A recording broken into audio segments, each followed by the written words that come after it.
Quand cette histoire m'arriva, j'étais encore assez jeune pour croire sérieusement en moi-même et en ma profession.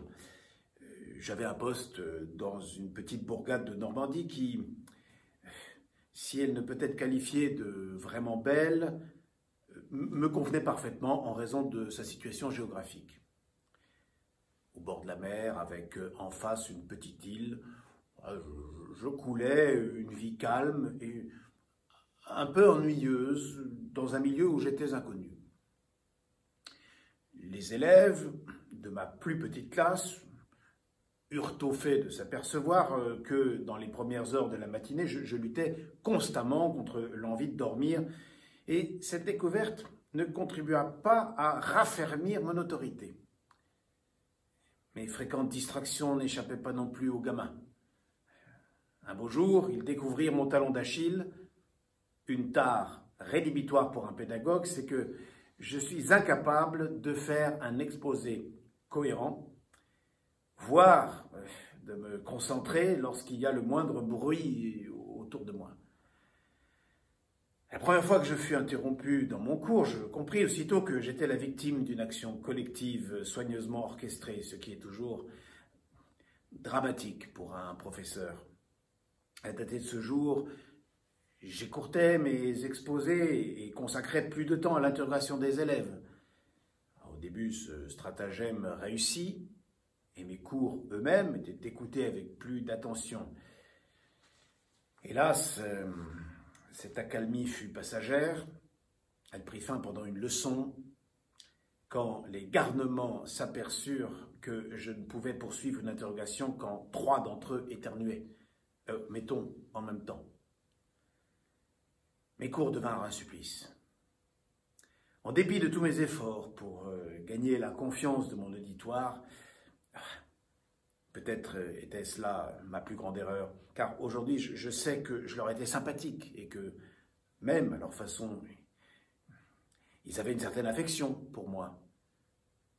Seulement, ils ne me prenaient pas au sérieux. Je changeais de tactique, je descendais de la chaire et je me promenais entre les bancs pour essayer de repérer les meneurs. Cette démarche naïve se révéla, hélas, inefficace. L'affaire était trop bien montée. Pendant des semaines, je m'agitais dans ma classe comme un mouton atteint de tournis dans un bourdonnement continu qui m'empêchait d'entendre mes propres paroles.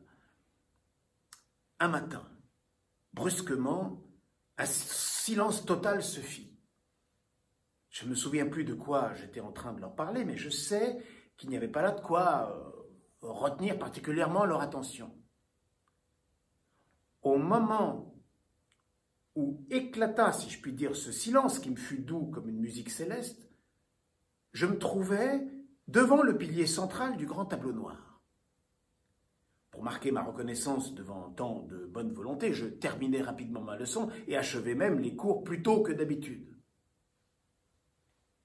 Après la cloche, lorsqu'ils s'égayèrent en bondissant joyeusement dans la cour ensoleillée, un timide espoir naquit en moi de voir la fin de mes épreuves. J'allais quitter la classe à mon tour. À ce moment, je laissai tomber mon crayon et, en me penchant pour le ramasser, je m'aperçus que je me trouvais au milieu d'un cercle tracé à la craie. Sur le coup, je n'y attachais aucune importance. Le lendemain, pour être agréable à mes garnements assagis, je renonçais à les interroger. Mais au moment où je reprenais le fil de mon cours de la veille, un vacarme me fit sursauter. Chacun de mes élèves toussait ou éternuait, les pupitres claquaient, des feuilles de papier crissaient. Au bout de quelques minutes, j'éprouvais un si violent mal de tête que je faillis tout planter là. Et tout à coup, j'aperçus un autre cercle de craie sur le plancher, non loin de la porte. Intrigué, je m'approchais de ce faux symbole de l'infini terrestre, de ce vrai symbole du zéro, et quelle ne fut pas ma surprise de constater que sitôt que j'en eus franchi la limite, le chahut cessa comme par enchantement. Le lendemain, le cercle s'était déplacé en un autre point du plancher. Cette fois, ce ne fut plus la curiosité qui m'attira vers lui. J'y entrai avec le sentiment de ma propre capitulation. J'y passai une bonne partie du cours qui se déroula sans le moindre incident. Je ressentais profondément l'humiliation qui m'était infligée, mais je me disais qu'il valait mieux me livrer aux enfants qu'à mes supérieurs. Et grâce à cette manière de compromis, j'obtenais la tranquillité à laquelle j'aspirais. Un jour, cependant, je fis une terrible découverte. Le cercle rétrécissait comme une peau de chagrin. Je crus d'abord que je me trompais, que je m'imaginais seulement qu'il était plus petit que la veille, mais je dus bientôt me rendre à l'évidence. Une lutte chat contre chat s'engagea. Aussi ridicule que cela puisse vous paraître, cette épreuve m'usa les nerfs. Chaque jour, le cercle diminuait devant moi. Et chaque nuit, je le voyais grossir en rêve, tournoyant rouge ou jaune dans l'obscurité. Finalement, les gamins le tracèrent si petit qu'il me devint impossible de m'y mouvoir.